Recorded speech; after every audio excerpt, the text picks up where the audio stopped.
দোষীদের ফাঁসির দাবিতে তৃণমূলের মিছিল দুবরাজপুরে। কলকাতার আরজিকর মেডিকেল কলেজে কর্তব্যরত এক তরুণী চিকিৎসককে ধর্ষণ ও হত্যার ঘটনায় দোষীদের ফাঁসি চেয়ে গত শুক্রবার মিছিল করেছেন পশ্চিমবঙ্গের মুখ্যমন্ত্রী মমতা বন্দ্যোপাধ্যায়। তার নির্দেশে রাজ্য জুড়ে এই ঘটনায় প্রকৃত দোষীদের ফাঁসির দাবিতে শনিবার তৃণমূলের পক্ষ থেকে প্রতিবাদ মিছিল বের করা হয়। দুবরাজপুর শহর ও ব্লক তৃণমূল কংগ্রেসের পক্ষ থেকে কলকাতার আরজিকর মেডিকেল কলেজ ও হাসপাতালে তরুণী চিকিৎসক খুনের ঘটনার প্রতিবাদে একটি মিছিল করা হয়। এই মিছিল দুবরাজপুরের পথিকৃত ময়দান থেকে শুরু করে দুবরাজপুর ব্লক পর্যন্ত পৌঁছয়।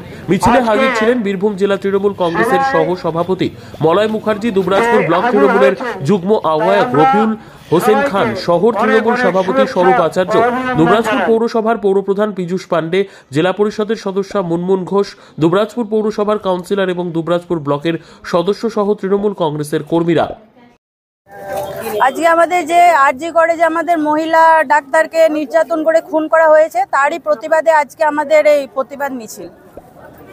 বিভিন্ন জায়গায় দেখা যাচ্ছে যে বিভিন্ন রাজনৈতিক দল পথে নেমেছে, তো আজকে দেখলাম যে আজকে তৃণমূলের নেমেছে, আপনারা কি চাইছেন?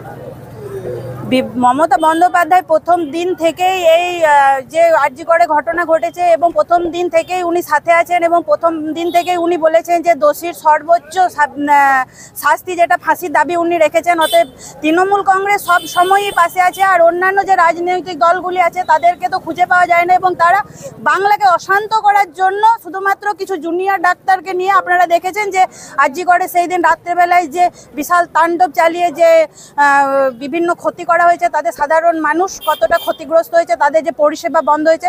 তো এবং বিরোধী যে দলগুলো আছে তাদের কাজই হচ্ছে শুধুমাত্র এই সকল বদনাম ছড়িয়ে মমতা বন্দ্যোপাধ্যায়ের বদনাম করা।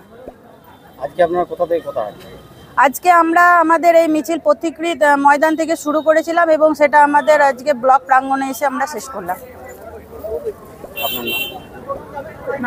মুনমুন ঘোষ, আমি জেলা পরিষদের সদস্য এবং আমি দুবরাজপুর ব্লক মহিলা তৃণমূল কংগ্রেসের সভানেত্রী। আমরা পার্টি অফিস থেকে পথিকৃত ময়দান হয়ে থানা হয়ে বাজার হয়ে মাধ্যমিক সঙ্গে মোড় হয়ে আজকে আমরা ব্লক অফিস পর্যন্ত আজকে একটা প্রতিবাদ এবং ধিক্কার মিছিল করছি।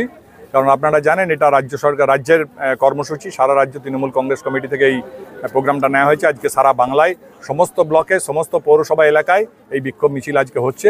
মূলত আপনারা জানেন যে বিগত দিনে যে আরজিকর কাণ্ডে যে ঘটনা ঘটেছে, বিভৎস নারকীয় ঘটনা, যার কোনো তুলনাই নেই, সেই রকম একটি ঘটনাকে কেন্দ্র করে আজকে পশ্চিমবাংলায় বিরোধী পক্ষরা নানাভাবে এইটাকে একটা উদ্ভ্রান্তের মতো অন্য পথে নিয়ে যাওয়ার চেষ্টা করছে। আমাদের নেত্রী মমতা বন্দ্যোপাধ্যায় প্রথম দিন থেকেই বলে আসছেন, তিনি রাস্তায় দাঁড়িয়ে বলেছেন যে আমরা চাই অবিলম্বে দোষীদের গ্রেপ্তার করা হোক এবং তাদের একদম জঘন্যতম অপরাধের জন্য তাদের সাজা একমাত্র ফাঁসি দেওয়া হোক।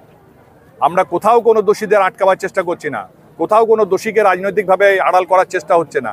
কিন্তু কতিপয় রাজনৈতিক দল যারা বিগত নির্বাচনে ব্যাপকভাবে পরাজিত হয়ে মানুষের প্রত্যাখ্যাত হয়েছে, তারা নতুন করে ঘোলা জলে মাছ ধরার জন্য রাস্তায় নেমেছে, বিভিন্ন রকম মিথ্যা ভিডিও প্রচার করছে, নানা রকম মিথ্যা মোবাইলে তারা সোশ্যাল মিডিয়ায় তারা নানা রকম প্রচার করছে।